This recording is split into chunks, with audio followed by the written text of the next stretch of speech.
کوئی اندازہ کر سکتا ہے اس کے زور بازو کا، کوئی اندازہ کر سکتا ہے اس کے زور بازو کا، نگاہ مرد مومن سے بدل جاتی ہیں تقدیریں۔ آپ سب کی بھرپور تعلیوں میں تشریف لاتی ہیں ہماری اردو کی اگلی مقررہ ردا۔ شروع کرتی ہوں اللہ کے پاک بابرکت نام سے جو نہایت مہربان اور رحم کرنے والا ہے۔ معزز مہمانان گرامی، میرے محترم اساتذہ اور میرے عزیز ساتھیوں، السلام علیکم۔ آج مجھے جس موضوع پہ لب کشائی کرنے کا موقع ملا ہے اس کا عنوان ہے شہید کی جو موت ہے وہ قوم کی حیات ہے۔ صدر عالی مقام، تاریخ کے دریچوں میں جھانکوں تو غزوہ احد ہو، حنین ہو یا بدر کا معرکہ ہو یا کربلا کا واقعہ ہو کہ سن 61 ہجری میں جب کربلا کی تپتی ہوئی ریت پر حق و باطل کی کڑیاں آزمائی گئیں تو کیسے حق پرستوں نے بھوکے پیاسے شہید ہو کر اسلام کو ایک نئی بقا نصیب کی۔ شہید نام ہے عزم و ثبات کا، شہید نام ہے عزت و وقار کا، یہ جو تازگی ہے فضاؤں میں، یہ جو روشنی کا حصار ہے یہیں کہیں اسی خاک میں، وہ جو قوم کی حیات تھا، وہ جو قوم کی حیات ہے۔ جناب صدر، پاکستان کے لیے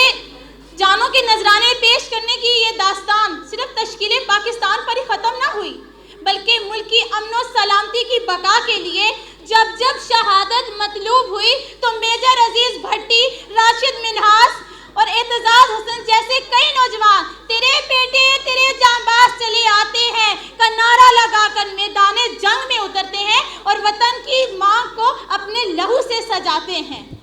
سامعین کرام، کیسے بھول سکتے ہیں ان ننھی کلیوں کا مرجھانا کہ سفاق دشمن نے ایک دن میں 132 پھولوں کو روند ڈالا، لیکن دوسرے ہی دن اسی اسکول کے بچے ایک نئے عزم و ولولے کے ساتھ اسکول کی طرف روانہ ہوتے ہیں، زبان پر یہ نغمہ لیے کہ بڑا دشمن بنا پھرتا ہے جو بچوں سے لڑتا ہے، اور دشمنوں کو یہ پیغام دیا کہ تم ہمارے حوصلے بست نہیں کر سکتے، اب ہم خود بھی پڑھیں گے اور دشمن کے بچوں کو بھی پڑھائیں گے، ہم ملک کا آنے والا کل ہیں، تو ہمیں کیا آج مارے گا۔ جناب صدر، اس ملک کی بنیاد میں 6 لاکھ سے زائد شہیدوں نے اپنی جانوں کے نذرانے اس لیے پیش کیے تاکہ ملک کو آنے والی نسل کو پرامن زندگی نصیب ہو جائے، پرامن حیات میسر ہو جائے۔ جناب صدر، ہم پاکستانی ہیں، ہم زندہ قوم ہیں، اور زندہ قوم اپنے وطن کی خاطر آن بان شان کی پرواہ کیے بغیر اپنے جانوں کا نذرانہ پیش کرتی ہیں۔ جب پرچم جان لے کر نکلے ہم خاک نشیں مقتل مقتل، جب پرچم جان لے کر نکلے ہم خاک نشیں مقتل مقتل، اس وقت سے لے کر اب تلک جلاد پہ ہیبت طاری ہے۔ کس زوم میں تھے دشمن اپنے، کس زوم میں تھے دشمن اپنے، شاید انہیں معلوم نہ تھا یہ خاک نشیں ہے جاں اپنی اور جاں سب کو ہی پیاری ہے۔